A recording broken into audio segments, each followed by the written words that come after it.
You can't live $1 million life with a 10-cent mindset.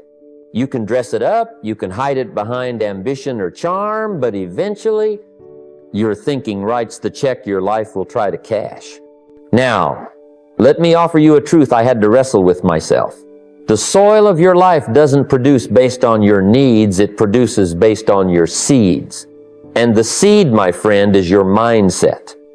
What you think about all day, what you believe about yourself, and what you tell yourself when no one's around, that is what's growing your future.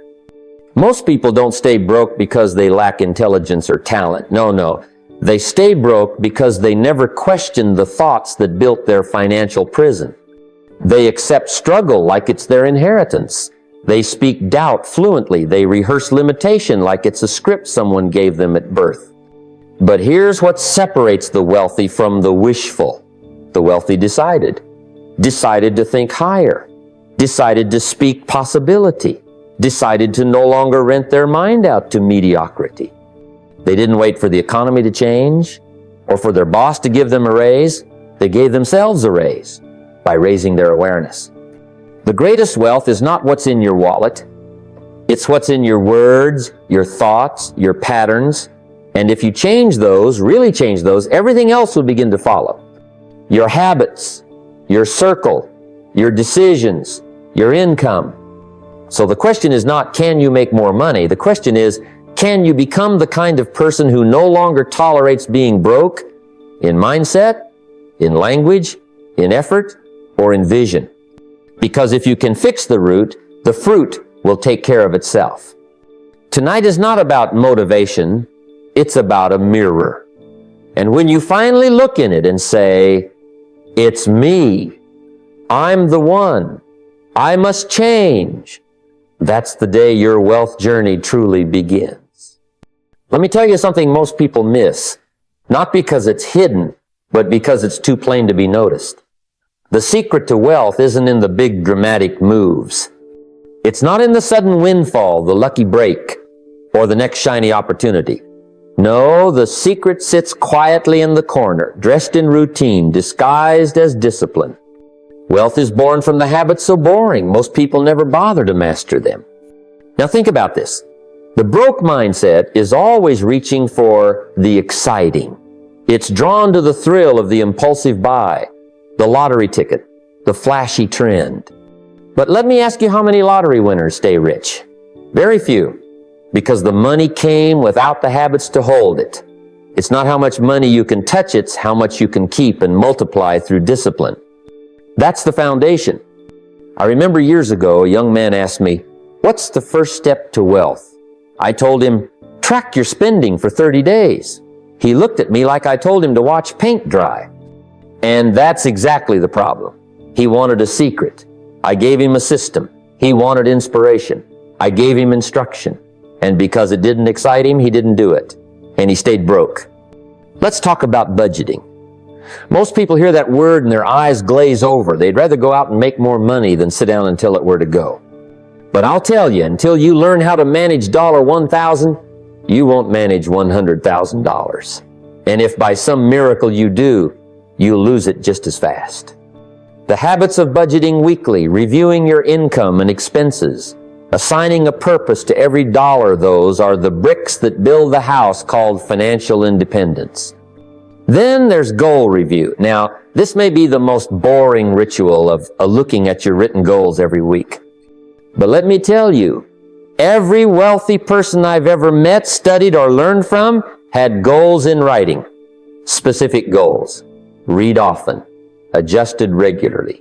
Why? Because reviewing your goals recenters your attention. It reminds you of what matters.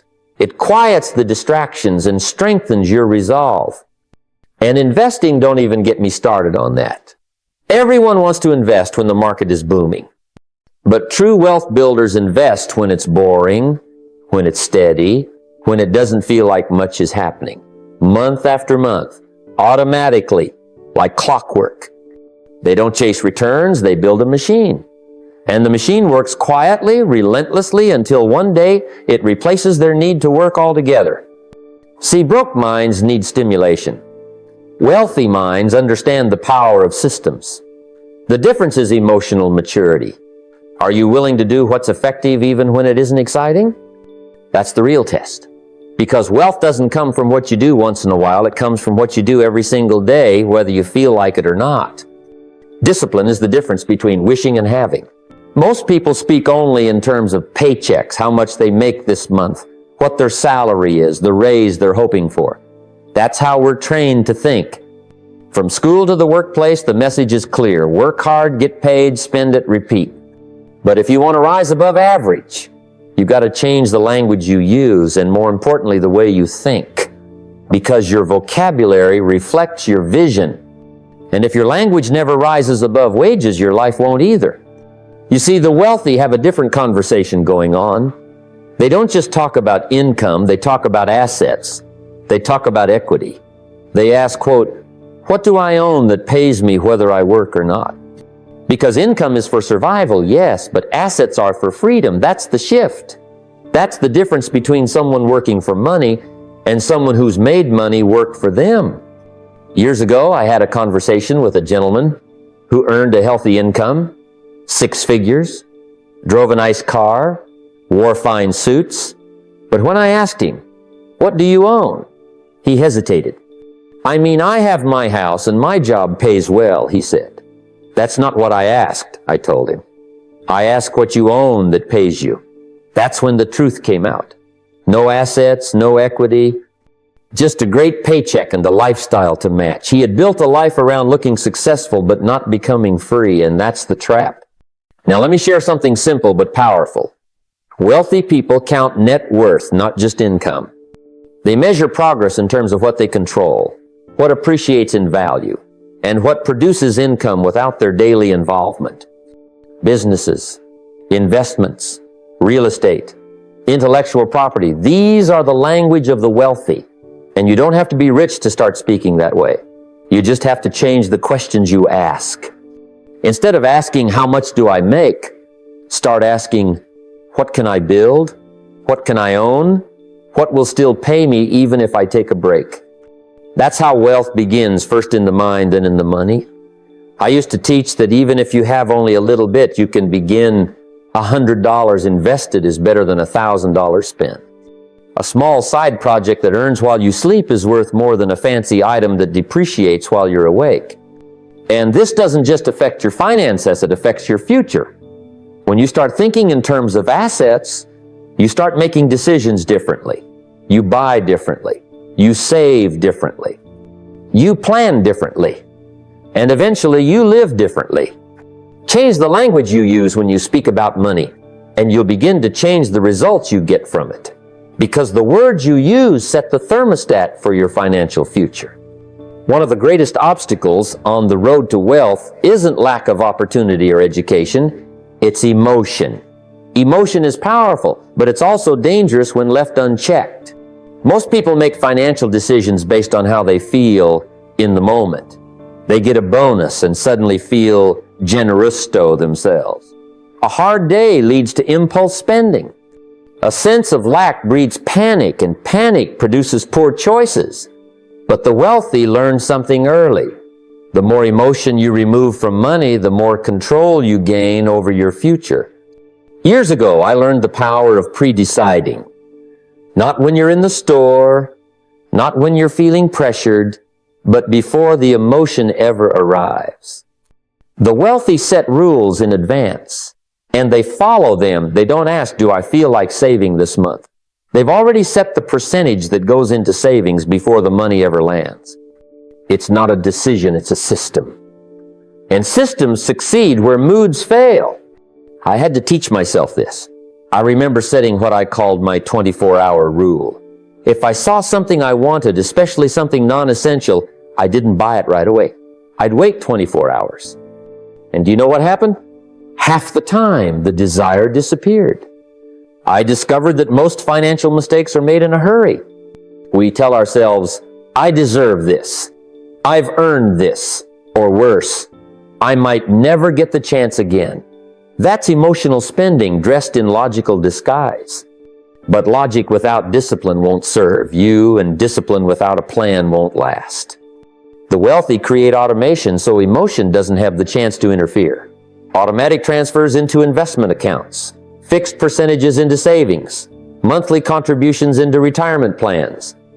They don't think about it, they build it into the system like brushing their teeth or tying their shoes. It's just what they do. And because it happens consistently, it builds silently in the background. That's the secret. Wealth is quiet. Emotional spending is loud.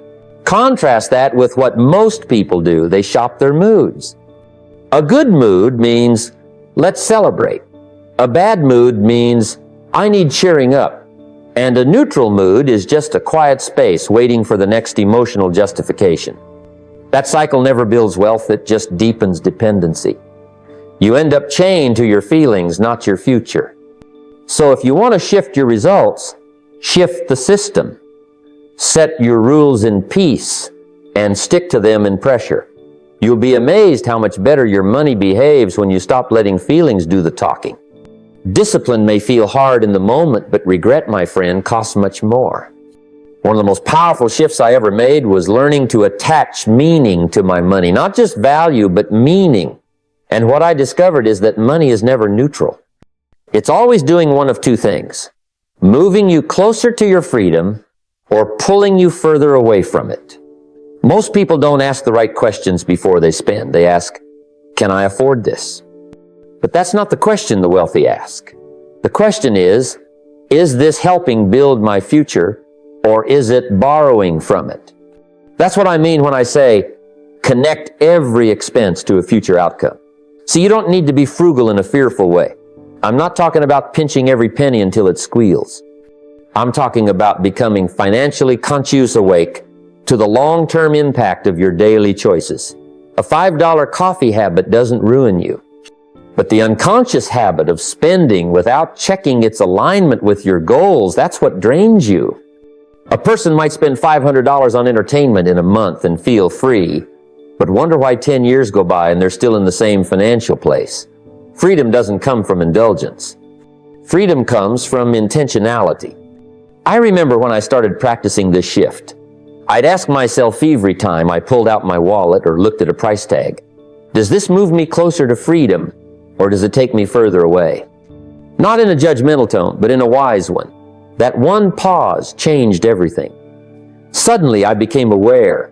I saw that not all spending was bad, but unconscious spending was always expensive. I stopped spending money to impress people. I stopped treating today's pleasure as if tomorrow's freedom didn't matter. And most importantly, I learned to say no from lack, but from vision. Wealth isn't about denying yourself every joy. It's about choosing the right joys at the right time. There's a time to invest in an asset. There's a time to reward yourself for progress. There's a time to enjoy a little luxury. But if you confuse that timing, if you take the reward before you've earned the return, you end up with a lifestyle that looks rich but feels poor. And that's the worst kind of poverty, the kind you wear in silence. The first profit you ever make isn't in dollars, it's in awareness. Because awareness leads to intention. Intention leads to discipline. And discipline produces results. Every time you spend, you're making a decision, not just about money, but about direction. So pause, ask the question, choose consciously. Because your future doesn't respond to what you say, it responds to what you decide. I often say, if you want to know whether someone is truly ready for more, don't look at how they handle big moments, look at how they handle the small ones. Because here's the truth. Wealth is not attracted to carelessness. It's attracted to stewardship. And stewardship doesn't begin when you have $1 million in the bank. It begins with how you handle the next dollar in your wallet. Most people are waiting for the big break, the windfall, the moment when money starts flowing in like a river. But they're stepping over pennies on the ground. They're dismissing the power of $10. They say things like, oh, it's just a few bucks, or it doesn't really matter. But it does. Because if you treat $10 like it doesn't matter, you'll treat 10,000 the same way. If you mishandle small change, you'll mismanage big opportunity. That's not just a financial law, it's a principle of life. I remember years ago when I was just starting to learn about money. I'd sit down at the end of the week, not with a fancy spreadsheet, but with a yellow notepad, and I'd track every dollar I spent. A few dollars here, a coffee there, some spare change dropped in the vending machine, and what I noticed was the places I was most careless were never the big bills, they were the small, frequent decisions. And that's where the leak was. Like a slow drip in a pipe bite, doesn't look like much at first, but leave it unchecked and it floods the whole room. You see, it's easy to rationalize irresponsibility when the numbers are small. But the habits you form when the stakes are small are the very same habits that determine how you behave when the stakes are high. If you build respect for money when there's not much of it, you're training your mind to operate with discipline, with clarity, with structure. And that kind of mind is exactly the kind of mind wealth trusts. That's why the wealthy don't just look at big deals, they look at small details. They're not afraid to ask, wife, where did this $5 go? Not because they're stingy, but because they're intentional. Every dollar has a purpose. Every expense has a reason. They treat money like a soldier, they assign it, direct it, and demand a return. So I ask you, how are you treating the small money in your life? The spare cash, the coins in your car, the rounding errors in your budget. Are you respecting it, directing it, being a master over it? Or are you letting it slip away while waiting for something bigger to arrive? Because how you treat $1 is how you'll treat $1,000, and how you do anything is how you do everything. If you want more, respect what you already have. That's where wealth begins. When I was a young man just beginning to understand the rules of wealth, I had to unlearn something I'd picked up from the crowd, the idea that success should be quick, that if it wasn't flashy or instant, it wasn't working. But I came to realize wealth is not a race, it's a rhythm. And the most powerful force in that rhythm isn't effort, it's time. Time is the silent business partner of the wealthy. You won't see it in the headlines, it won't post selfies, but it's the reason some people retire wealthy while others work till they drop. Because when you understand what time can do, you stop rushing and start building, and the earlier you invite time into your plan, the less heavy lifting you have to do. Time takes what's small and turns it into something significant if you let it. I've known people who tried to beat time. They chased trends. They jumped from one get-rich scheme to another, always looking for the shortcut. And what did they end up with? A lot of movement, but no wealth. Because they forgot what the wealthy remember every day. The real magic is not in timing the market, it's in time in the market. It's not how fast you go, it's how long you keep going. I remember one gentleman I mentored, he started investing just $150 a month in his mid-20s. Nothing dramatic, just consistent. He picked simple investments, reinvested the gains, and left it alone. Fast forward 35 years, and what once seemed like a trickle had become a river. That's the power of compounding money, earning money, which earns more money, which earns even more. It's the snowball effect, but only if you give it the hill and the time to roll. The wealthy think in decades, not weekends. They plant seeds and wait for the orchard. They understand that every dollar, when given time, has the potential to become 10, but not if it's spent today, not if it's moved around every month. You must be patient enough to let time go to work on your behalf. And that takes belief, it takes discipline, it takes vision. If you're young, you have an unfair advantage, time is on your side. But even if you're starting late, the second best time is now. Start. Stay steady. Let time compound your consistency. Because time won't argue, won't complain, won't quit. It just works quietly, faithfully, day after day. So don't overlook the slow. Don't underestimate the simple. Invite time to be your business partner, and then get out of the way. Because wealth is not built by force, it's built by faith and patience over time. Let your money do what it was made to do, grow. When I first learned that money was nothing more than a certificate of performance, it changed everything. See, I used to think you earned money by working hard. And while hard work matters, I discovered something even more powerful. Money flows in direct proportion to the value you provide to the marketplace. Not effort, not time, value. That's when I began to shift my thinking. Instead of asking, how can I earn more? I started asking, how can I become more valuable? Because the answer to the first question is in the second. And once you make that shift from earning to serving, you begin to tap into the way wealthy people think. The wealthy don't just punch clocks. They build solutions. They solve problems. They meet needs. And the bigger the need, the bigger the paycheck.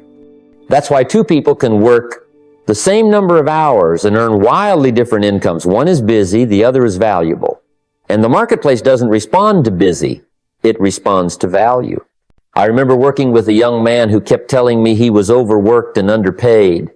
He worked long hours, stayed late, did what was asked, but he didn't focus on growing his value.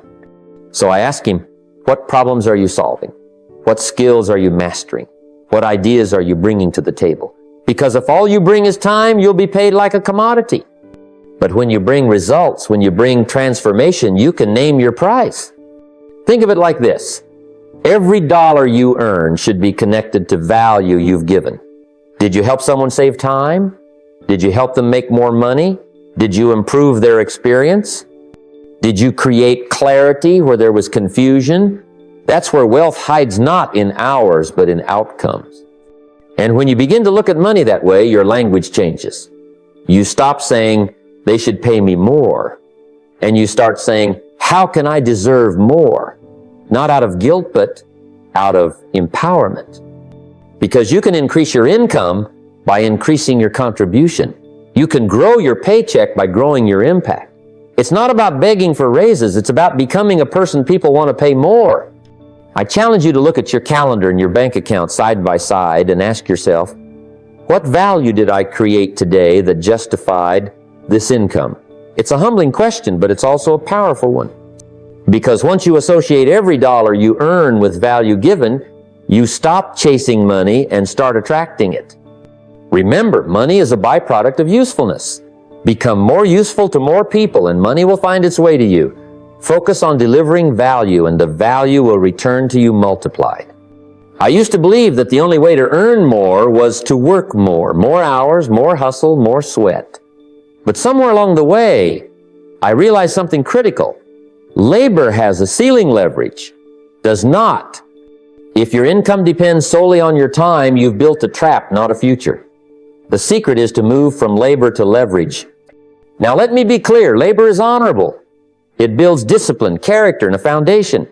But if you stop there, you'll run out of steam long before you run into wealth. The wealthy understand something the broke don't. Leverage is how you multiply results without multiplying effort. That's the question they ask not. How hard can I work? But how far can I stretch what I've already built? When I first learned about leverage, I was introduced to a man who made more money in his sleep than most made during the week. Not because he was lucky, but because he built systems. His business ran without him. His investments worked while he rested. He didn't just trade hours for dollars. She built assets that worked when he didn't. That's when the light bulb went on. Leverage is the ultimate wealth tool. Think about it. When you build a team, you're leveraging time and talent. When you create a product, you're leveraging scale. When you invest in real estate or stocks, you're leveraging money. The idea is simple. Plant once, harvest often. Do the work up front, then let systems do the repeating. Now contrast that with the broke mindset. The broke say, if I'm not working, I'm not earning. So they live in fear of rest. They can't afford a sick day. They can't imagine a vacation. Why? Because they've chained their income to their presence. It's a one-to-one relationship. Show up, get paid. Don't show up, go broke. That's not freedom, that's financial slavery. So how do you shift? Start asking a better question. How can I earn even when I'm not working? Could you write an ebook, teach an online course, build a commission-based product, or invest in an asset that pays you back? It doesn't have to be complicated, but it must be intentional. Begin to build income streams that don't require your constant effort. Because true wealth is measured not by what you earn, but by how you earn it. You see, it's not about working harder, it's about thinking smarter. Leverage turns hours into assets and sweat into scale. And once you taste leveraged income that flows while you sleep, travel or dream, you'll never want to go back. So the next time you're tempted to just work another hour, pause and ask, is this building a future or just paying the bills? Remember, wealth is not just earned, it's engineered. Labor feeds you for a day, leverage feeds you for a lifetime. Most people wait for motivation to strike before they act. They think they need to feel inspired, feel energized, feel ready. But the wealthy, those who build lasting success, know better. They don't wait to feel like it. They've learned that feelings are fleeting, but habits are anchors. Hype might get you started, but only habits will keep you going. Now, I've seen this up close, time and again. I used to meet young people fired up after a seminar. They'd say, "This is it. I'm changing everything starting Monday." They'd buy the books, make the vision board, tell everyone about their new life plan, and by Thursday they disappeared burnt out, distracted, overwhelmed. Why? Because they built their plan on emotion, not on structure. They relied on the rush of the moment, but forgot that transformation happens in the quiet daily rituals, not in the noise of the crowd. You see, wealthy people understand the magic of structure. They don't leave the important things up to chance. Every morning, there's a rhythm. They review goals, read something that sharpens the mind, check their money, think about who they're becoming, not just what they're earning. These aren't dramatic moments. Nobody's cheering. But they repeat them every single day, like brushing their teeth, like tying their shoes. It's just who they are. Because here's the truth, discipline beats dopamine. That little surge of excitement when you imagine your dream life, it fades fast. But habits, the boring kind, the ones that don't look impressive on the outside, those are what build the internal structure strong enough to carry wealth when it comes. Without habits, even if money shows up, you won't keep it. Without habits, even if opportunity knocks, you won't hear it because you'll be too distracted chasing the next shiny object. Let me give you a personal example. There was a time when I struggled with consistency. I'd read a good book, get inspired, make big promises, and a few weeks later, nothing. I finally realized I didn't need more excitement. I needed systems. I started setting aside the same time each day to plan, to review, to grow. I wasn't trying to conquer the world in a week. I was trying to become a better man over a lifetime. That shift from hype to habit changed everything. And it doesn't take hours. 15 minutes of reflection, 10 minutes of learning, 5 minutes of reviewing your finances. These small disciplines add up. They compound, just like interest in the bank, just like investments. The return shows up not on day 1, but on day 100, day 1,000. You don't see the harvest right away, but it's coming if the seeds are planted daily. So stop waiting for a perfect mood. Stop chasing the next big surge of motivation. Build the routines that carry you when your feelings fail, because hype burns out. But habits build empires. Most people misunderstand discipline. They see it as a loss, a restriction, a kind of punishment they have to endure. But the wealthy, those who have truly understood how success works, see discipline as one of the most powerful tools in their toolbox. It's not about saying no forever. It's about saying yes to something greater, something lasting. It's not sacrifice-site strategy. Let me tell you, I've watched people sabotage their future over a short-term thrill, a fancy dinner they couldn't afford, a car payment that stole their peace of mind, a vacation bought on credit that became a burden instead of a memory, all because they couldn't delay. The moment showed up and they said yes before they asked the most important question, is this moving me forward or setting me back? You see, broke thinking says, I deserve this now. It believes that comfort today is more important than security tomorrow. But rich thinking pauses. It knows the world rewards those who can wait wisely. It understands that compounding, whether it's money, habits, or wisdom, only works if you give it time. The wealthiest people I've ever met didn't get there because of a lucky break. They got there because they built a rhythm of restraint. And it's not just about money, it's about mindset. You delay the party so you can build the business. You skip the impulse so you can invest. You wake up early when everyone else sleeps because you know what you're building requires a different level of discipline. That's the mindset that multiplies results. Now, this doesn't mean you never enjoy your money. Of course not. But the difference is, wealthy people enjoy from a place of overflow, not pressure. They plan their pleasures. They reward progress, not moods. They buy the thing after the asset pays for it, not before. That's delayed gratification in action. And that's what creates not just wealth, but peace. I remember years ago wanting something badly. A new suit. One of those sharp, clean cuts that made you feel like you could take on the world. But the budget said no. The goals said wait. So I held off. A year later, I bought it not on impulse, but on principle. I bought it with surplus, not stress. And let me tell you, that suit felt 10 times better because it came from victory, not escape. So here's the challenge. Stop seeing no as a loss. Start seeing it as leverage. Every time you delay, you're buying future power. Every time you resist the urge, you're building the muscle of success. Wealthy people aren't superhuman, they're just strategic. They play the long game.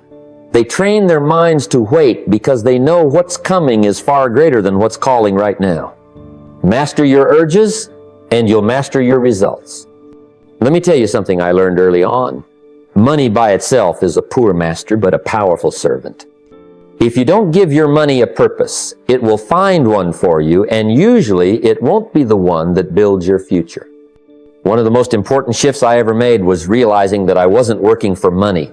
I was working for what money could do. And there's a big difference. See, most people have it backwards. They think money is the goal. If I just had more, they say, then I'd be happy. Then I'd be free. But let me ask you more, for what? That's the real question. Without vision, money becomes a distraction. It either gets wasted on things that fade or worshipped like it's the end-all of life. And both paths lead to regret. Wealthy people, truly wealthy people, have something else driving them. They've got a vision, a reason, a picture in their mind that goes beyond the number in the bank. For one person, it's time freedom to wake up when they're done sleeping, not when the alarm tells them to. For another, it's impact to build schools, fund missions, or create something lasting. For others, it's peace to live without the constant pressure of bills chasing their joy. You've got to define it for yourself. And not someday, today. What's the vision you want money to serve? What's the life you're building that makes the sacrifice worth it? Because once that vision is clear, decisions get simple. Not always easy, but simple. You'll know what to say yes to. You'll know what to delay. You'll know what to build and what to avoid. I remember when I first got clear on my vision, it was during a season when I had more ambition than assets. I didn't have much, but I had a goal to build a life where I wasn't owned by a paycheck. I didn't want to live just to get by. I wanted to have the time to think, to grow, to contribute. And that vision changed the way I spent. It changed how I worked. It changed how I showed up every day. I no longer asked, what do I feel like doing? I asked, what does the vision require? That's the power of purpose. It gives money a mission. Without it, you might get rich, but you won't stay fulfilled. You might accumulate things, but you'll feel empty. But with Ito, with it, money becomes a tool, a vehicle, a silent partner in the mission of your life. So don't just chase money. Design the vision that money will serve. Get clear on your why, and the how will follow. When your vision is clear, money knows its place. And when money knows its place, it becomes a blessing, not a burden.